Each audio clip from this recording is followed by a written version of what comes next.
Another episode of that two-door. The Tuscan Blue two-door. I'm putting the overdrive in it. Enjoy.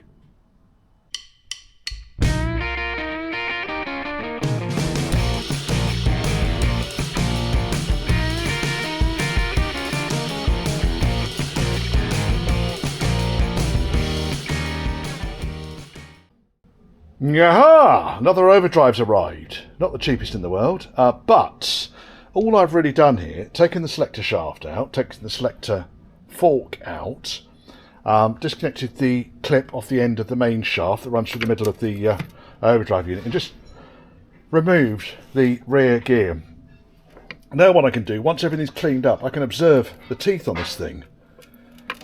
And it's not bad. I've been over it. I need to clean that gear up and just double check that's okay, and then really lob it back together again. I'm not going to do a complete strip down on it because I don't think there's an awful lot wrong with it. It's going to need a couple of gaskets, but that's more or less it, I think. So we'll see. We will see. But it's complete. It came with the absolutely critical, if you don't get this with an overdrive unit, and it comes separate, if you don't get this, then the overdrive unit is worth its weight in parts. So please don't rush out and get an overdrive thinking, oh, I'll grab one of those off online. You can't get them online. Completely and utterly obsolete now. These are only available used old stock. And that's the clutch gear.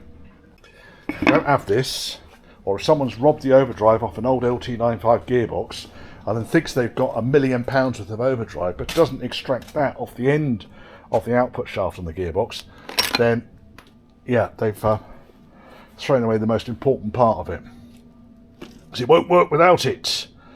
Right, I'm going to, like I say, going to pop this back together again, get the gaskets, and it can all go back on the car, I think. I gave me kettle a wipe over. It was looking particularly oily. So yeah, there's paint on the top of it, but other than that, it's been cleaned. And in other news, I've got the gearbox down. So undid the mounts, lowered it as much as I dare. We're well clear of the bulkhead. Obviously, we've got no radiator or heater hoses attached, and as you can see under here, we now have approximately 2 shitloads of room. I've just got one stand there, which I might actually just move in a second, because I've just noticed it's actually just sitting on the edge there. Wanted that stand to sit in the middle of those two, which is a bit thick, isn't it, Richard?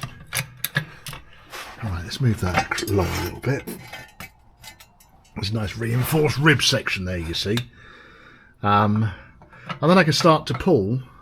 Sorry, the lamp is right in your bloody face as well, isn't it? I can start to pull then the back plate off. When we look at the inside, by the way, because obviously the other thing you need to do if you're going to pull this stunt, aside from taking heater hoses off the back and everything off the front here, I've not tightened these mountings up. The exhaust is off as well, because obviously the engine, everything came apart. Now, in here, handbrake is right up. Gear stick was out, and transfer lever was just moved over there, and there's actually a reasonable amount of room here for everything to drop right down. So I think next step is to get this plate off the back of the gear, back of the transfer box now that both gears are turning. If I turn the inner one, the outer one turns. Go back to neutral, and I can hold the centre one and the outer one turns, and I can turn the inner one and the outer one stays still. Go into the other mode, which I think that is overdrive out, and that's overdrive in. I'll just double check on that. Yeah, because this wheel now is turning slower than the outer wheel, so it'll give you that 5th gear ratio. Yeah, so just shimmed everything up really, and then sealed it all up, so that's ready to go on. I know this cross shaft here has got this extra piece welded on it. That's not factory. I'm leaving it on there. I don't know why it's on there. Possibly because where this overdrive came from, it might have come out of a forward control or something else that had the LT95 gearbox, a V8 stage 1. But yeah, it's got a nice solid feel to it. I still need to put the split pin and the O-ring on there, but other than that, we are ready to reinstall. Putting this overdrive in, I've done it before in other videos, but I thought I'd show you on this video. I might include something that I missed in the previous video, and I've had lots of questions about overdrives recently on email, and the weather is somewhat September, so there's claps of thunder and all sorts of stuff going on out there. Now, if we get down here, and courtesy of the James light, we can see the back of the gearbox. Now, all I've really done here is taken the snap ring off, taken the transfer gear off, the shim that's associated with the transfer gear, and that leaves me then with the output shaft from the gearbox. And all I really need to do here is put the shim on, which came off with the transfer gear, working one-handed, folks. There's not actually enough room under here to get the tripod. And then, with my overdrive, I got a nice big thrust washer. Now, you know it's the thrust washer because it'll be the same diameter as the shim, as the spacer. And you need a spacer for the big gear. So we put the thrust washer on next. Let's change hands. And then we can put the clutch gear on. So that goes on. And then what I can do is I can invert the snap ring into the gear. And that just about goes in there, actually. I need to have something in the region of about 2 thou of clearance. So I'm going to do this. I mean, that's the easiest way to do the snap ring, like that, just when you're measuring the clearance. Otherwise you end up putting the damn thing on and taking it off all the bloody time. So I'm going to do that off camera, because I need 2 hands to do that. The other thing you will need is, in this position up here, you'll need to put a stud. I didn't have a stud with the overdrive I bought, so that's just a piece of that's a long M8 8.8 grade bolt, which I've obviously chopped down and then wound it in. And the reason you need that stud, let's just take that snap ring out of there because I don't want that to drop into my oil can. Oh, see if I can get out of here. Aha, up off the floor, pulling in core. The reason you need stud, Studdy McStudface, is that bolt position there. There's not enough room because the selector shaft housing is in that area. So I reckon the stud, that's 1 centimetre. I'm going to need 1 centimetre for the nylon nut that goes on there, and then it goes in 2.4 centimetres. So I've actually cut the stud to 4 centimetres, and we'll see if that fits. There's another one there. So the idea is you end up with enough thread for a nut to wind onto it. Now I'm going to need to take this mechanism off here as well before it goes in, but I need to get that snap ring sorted out first of all. Now the end float, according to the workshop manual, is 2 thou, 5/100ths of a millimetre, or 2 thou. Oh, one thing I didn't do, to tell you how I got the snap ring off.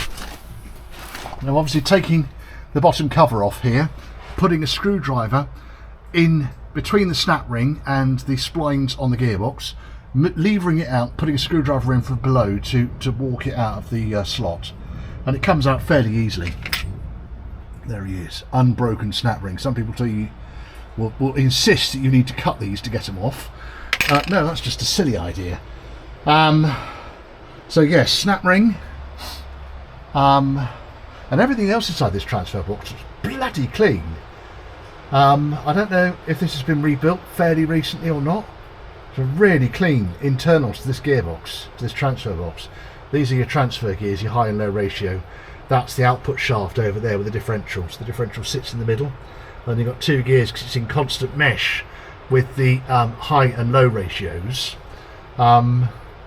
Yeah, quite a neat bit of kit, isn't it? And then all you really need to do is to put a gear in between the output shaft of the gearbox and the transfer gears, and you are away. Right, and I think on that note, I am more or less ready to go in. And there's the old gear. That's the output gear that you need if you haven't got a transfer box. There is a fair amount of wear on the teeth on this, but it's very clean. Right, onwards. And there you can see at the back here, you've got the thrust washer. Behind it is the original shim. Then you've got the clutch gear, and then you've got snap ring on the front. And this little spacer chappy, quite a chunky washer, that goes over the top, but then sits on the lip that's created by the thrust washer. So I'll go in here now and put that on. That should go over the clutch gear and then onto, it sits quite nicely then on that thrust washer. Now the clip went straight in, so once I was working with two hands and I was able to pull the shaft out very, very, very slightly. It didn't move an awful lot. You can be really careful about banging this in, by the way, because you'll do all manner of damage on the inside of the gearbox. So once I was working with two hands, held the clutch gear in place, the snap ring then went over the top and just dropped into its groove. Now it's less than two, there's about just under half a thou of clearance between that ring and the gear, which was a bugger of a job to work out, but it went in. So the ring is sitting inside the slot on the end of the output shaft, which is good. And I can only think, because this is the shim that came off is the one that was on the gearbox already. So I can only assume that the dimensions of the thrust washer and the clutch gear add up to the thickness of the original transfer gear. Does that make sense? I hope so. That was easy. Now, I mean, down here I've got another shim which came with the Overdrive, but obviously that came off another gearbox, so I didn't need to use that. The key thing though is to make sure you put that thrust washer on, otherwise this will not rest against anything. And then the gearbox will slide. Sorry, the roller bearing goes on the input. Let's leave that on there actually, because otherwise I'll forget to put the bloody thing on there. So that can stay there. Let's go and have a look at the Overdrive unit. Oh.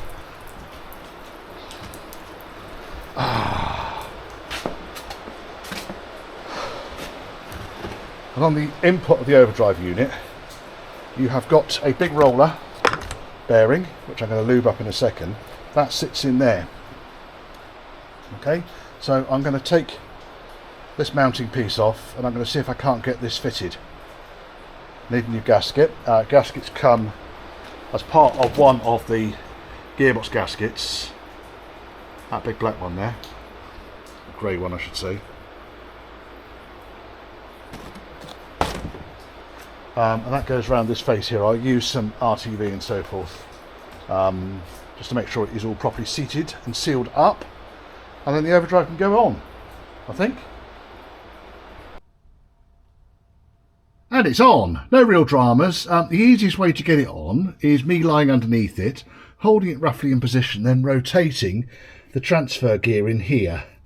And when I do that, it allowed the mesh on the Overdrive unit to interface with the mesh on the centre gear, the selector gear on the transfer, which is good. That worked beautifully, absolutely fabulously. And then, because I haven't got prop shafts on and so forth, just made the job so much easier having this bottom cover off. So I strongly recommend that if you're going to do this job yourself, take the bottom cover off. The other thing I'd recommend you do is take the exhaust shroud off as well.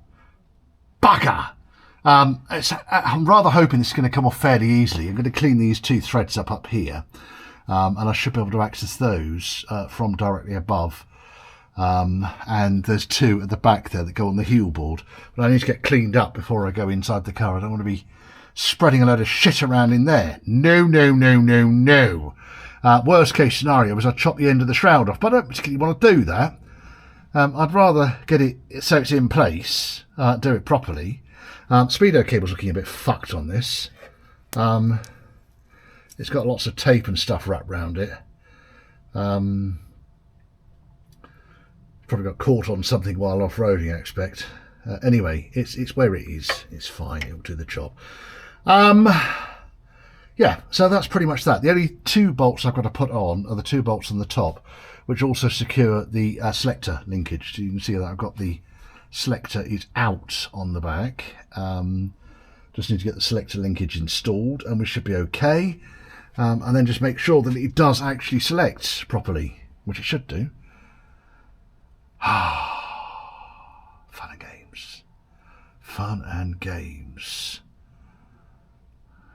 Right, see if we can get this exhaust shroud off. It would have been a shitload easier if someone had used the captive nuts or the spire clips, U-clips and spire bolts. It would have made life so much bloody easier. I started cutting it because I realised I wasn't going to be able to get to the fixings. And I thought, for fuck's sake. Anyway, so nuts and bolts have come out. I'm going to put a captive clip and screw back in again. But linkage is all on now. Linkage works. I've also drilled a exploratory hole through the transmission tunnel, which is probably just to rear of where it needs to be as far as the centre of the dipstick hole, centre of the selector hole, but it's going to be well within the circle that the selector needs to go through. So the idea is there that once I jack this gearbox back up again and onto its mountings, I'll be able to enlarge that hole and then see roughly where I need to go with it. Okay, I think that is reasonably self-explanatory. I'm just going to clean up this this gearbox face now, put a new gasket on there, secure this, jack the gearbox up. And there you go, back up on the mounts. And you can very clearly see with the access at the back end of the Overdrive here, there's no way on earth would you be able to fit this without lowering the back end of the gearbox down at all. You can take the take the gearbox cover out. You can do it that way, but that seems to be a shitload of flipping work. And then I suppose you've got to take the exhaust off and cooling system, heater pipes, and so forth in order to get it to drop the tail end of the gearbox down. But we've done it. It's back up where it needs to be, which is good. And I'm going to have a nice cup of coffee, I think. Celebrate that. And we get into the lengthy process now of putting everything back together again. So water pump went on. The issue I had, you can see there's a fair few shiny new bolts on here. We broke a couple, we know that already. There was a whole load of metric fixings in there, would you believe? But never mind, these things happen. So I've replaced those with the correct 1/4 inch UNC, 20 TPI I think that is.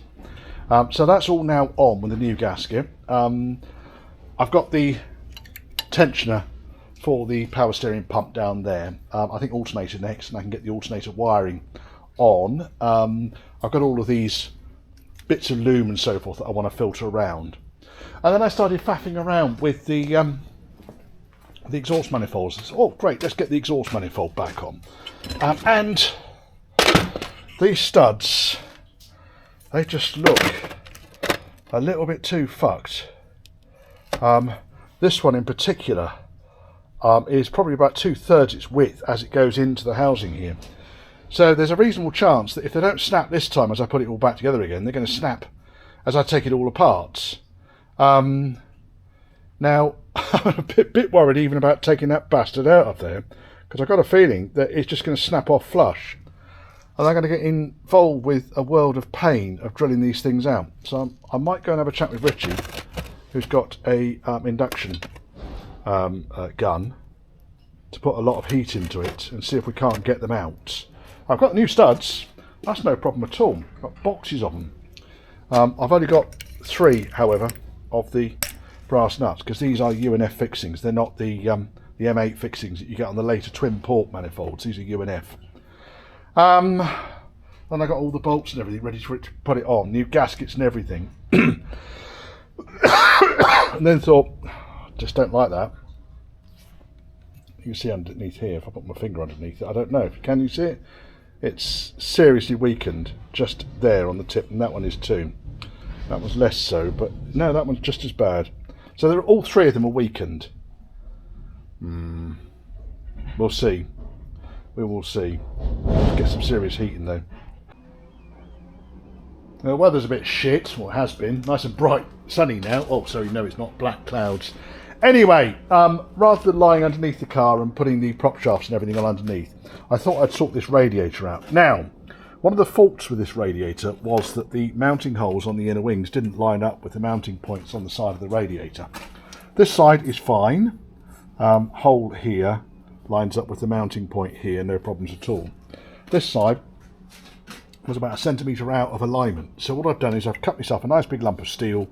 I plan to just weld that to the metal bracket on the side of the radiator here, and then not put too much heat in there because I don't want to be unbrazing any part of the radiator casing, and then I can mount the radiator up to the inner wing correctly. It'll only take, won't take long to do. And then the next thing I'm going to do, once I've got the radiator bolted into place, there's a whole bunch of wires on here where the terminals are just crap. Pretty much all of the horn wiring underneath here is in a bad state. So I'm going to make up all of the wires for the horns, check the wiring on the top of the engine. I don't have any reason to believe that the headlights or the side lights are causing any problems whatsoever.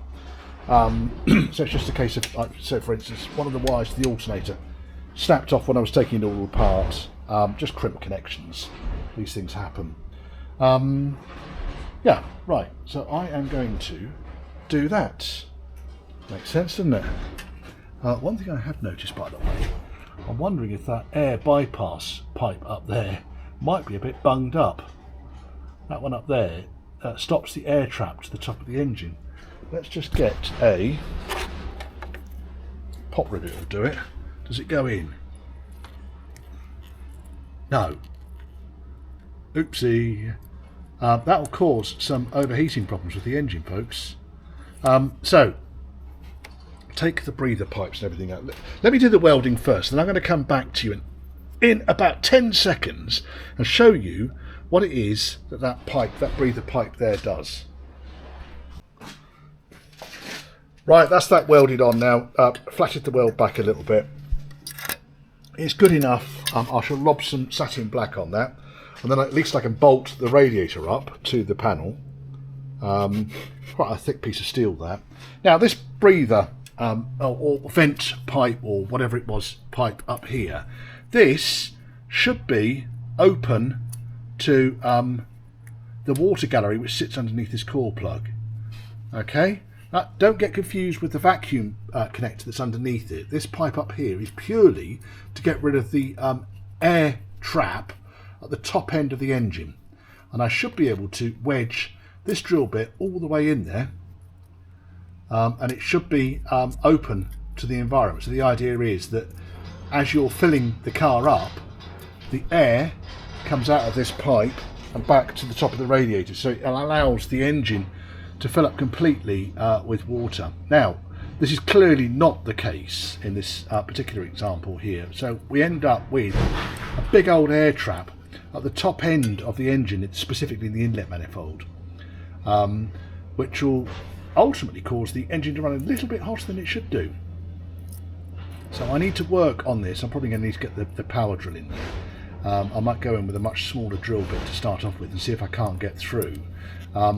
In theory, you should be able to go in kind of up to the core plug. I'm not going to go too berserk with it though, but I do need to get in here. That should or shouldn't be causing me the problems that it is. Lots of ums in that, Richard. Lots of ums. Now let's go over to I wonder if I've got fucking hell, Richard. Got any? That might go in there. It's quite small, isn't it? This should, in theory, go all the way in here. It gets so far, then it stops. And this is not uncommon. This is really not uncommon. I see this quite a lot. Now, I've got through whatever blockage there was, and I'm having to work quite hard on it. And you can see there's just a lot of rusty gloop on this.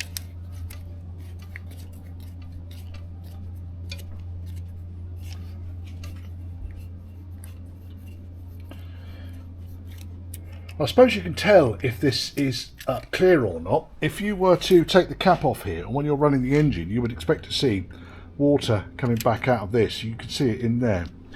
That should be connected up to that pipe over there. And if you're not getting water through there, then really you need to be doing something like this, I think. Now what's happened is I've got so far up the shoulder and it's not going in much further than the shoulder there. But I am going in a little bit deeper each bloody time. It's going to be a drill. Might need to do that two-handed, folks. This might not be a one-handed affair, but you can see there the gloop that is on that. It's a lot of shit.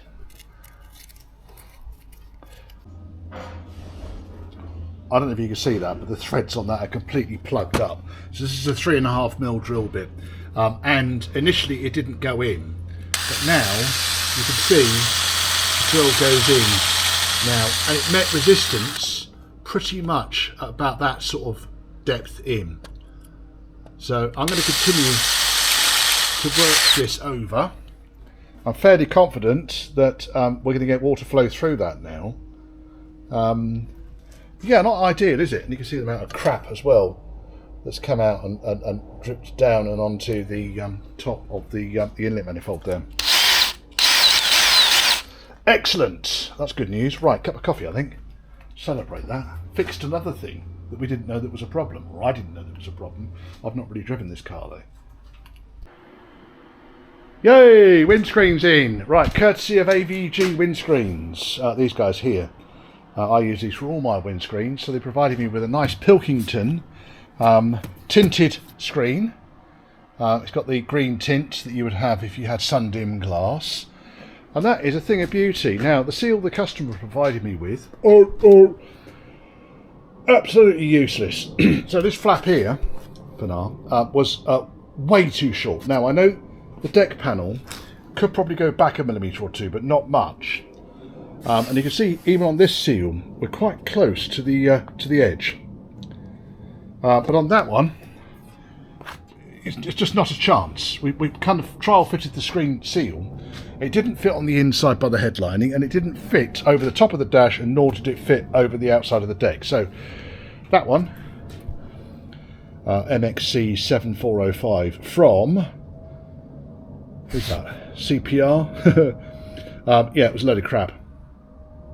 And the guy that was fitting the screen, Adrian, very nice chap, did sort of suggest that there was a whole load of reproduction seals that came out that were just absolutely and utterly useless. This chappie is a Britpart seal, so this is a brand new Britpart seal, and that seems to have done the job.